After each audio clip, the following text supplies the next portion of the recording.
यह देश की राजधानी दिल्ली के राजपथ का नज़ारा है। राष्ट्रपति भवन और इंडिया गेट के बीच का रास्ता, जहां प्रधानमंत्री अपने आलीशान महल और सेंट्रल विस्टा प्रोजेक्ट नया संसद भवन के तहत 20,000 करोड़ के लागत से बनने वाली प्रोजेक्ट को जरूरी सेवाओं में शामिल कर दिसंबर 2022 तक बनाने का लक्ष्य रखा है।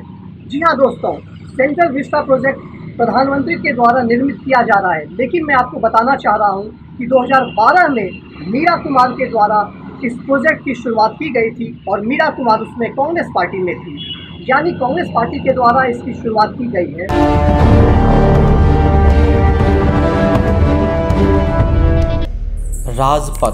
राजपथ के अगल बगल की हरियाली मखमली घास में बैठकर दिल्ली और देश की कितनी ही पीढ़ियों ने गणतंत्र दिवस परेड के बाद पिकनिक का आनंद लिया है।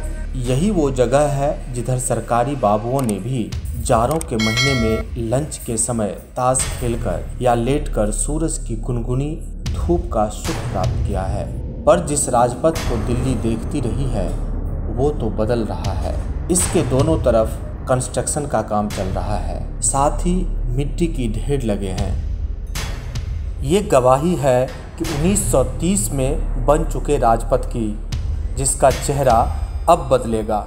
अब यादों में और घरों में रखी एल्बम में रहेगा वह राजपथ जिस पर दिल्ली जान निसार करती थी। सेंट्रल विस्टा को नई शक्ल देने के नाम पर राजपथ पर लगे दर्जने जामुन और दूसरी प्रजातियों के पेड़ काट दिए गए हैं। ये लगभग 90 साल पुराने थे। इधर के जामुन खाने का सुख दिव्य और अति आनंद होता था। अब नए सिरे से कब पेड़ लगेंगे और उनमें कब रसीले जामुन आएंगे, इस सवाल का उत्तर कौन दे सकता है। इन जामुन के पेड़ों से दिल्ली के मनुष्यों और बंदरों का मुंह मीठा कब होगा। बंदर भी इन पर हाथ साफ करते रहते थे। दिन रात बंदर की चहल पहल के साथ अटखेलियाँ खेलता रहता था। अब वो नज़ारा देखने को कब में और कैसे मिलेगा। आपको तो पता ही है कि राजपथ के आसपास की सरकारी इमारतें सैकड़ों बंदरों का आशियाना होता है। अगर पीछे मुड़कर देखें तो राजपथ का महत्व तब से अधिक हो गया जब से यहाँ के गणतंत्र दिवस की परेड गुजरने लगी। राजपथ से गणतंत्र दिवस परेड का श्री गणेश होता है, इसलिए इसे देश की सर्वाधिक महत्वपूर्ण सड़कों में से एक मानने में किसी को आपत्ति नहीं होनी चाहिए।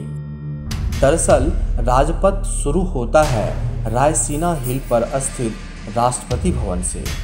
राजपथ से इंडिया गेट के बीच में विजय चौक आता है।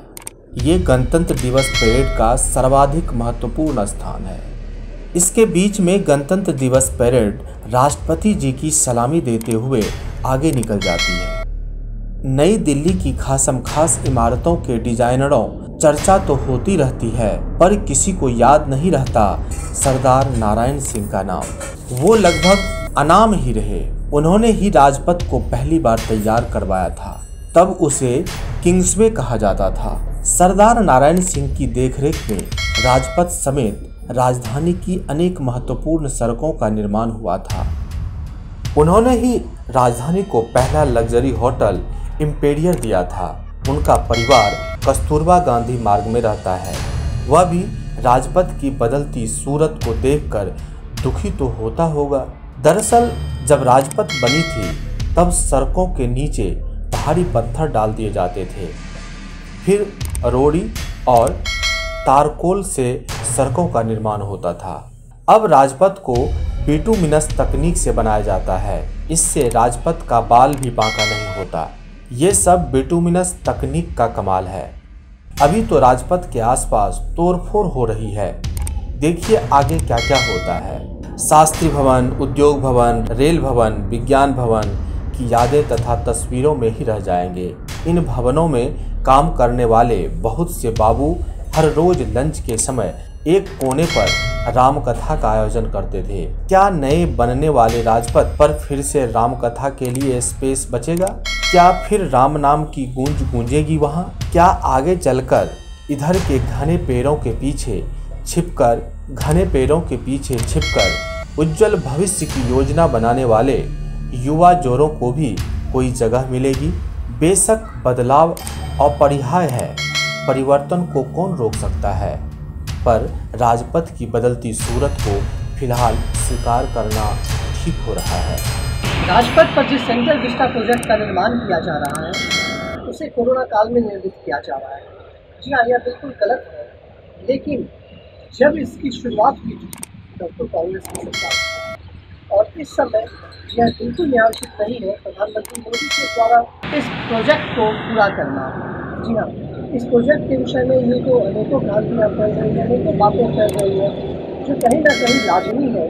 लोगों के मन में यह संदेह आना जरूरी है, स्वाभाविक है। लोग अपने जान बचाने के लिए ही सोच रहे हैं। इसलिए हम इस प्रोजेक्ट के विषय में यही प्रार्थना करते हैं सरकार से कि सरकार तत्काल इस प्रोजेक्ट को रोक दे और बाद में इस प्रोजेक्ट की शुरुआत करें, बाद में इस प्रोजेक्ट को आगे बढ़ाएं। यह प्रोजेक्ट भी तो बहुत अच्छा है, लेकिन अभी इसका समय सही नहीं। कैमरामैन मोनिका कुमारी के साथ मैं यशराज आनंद।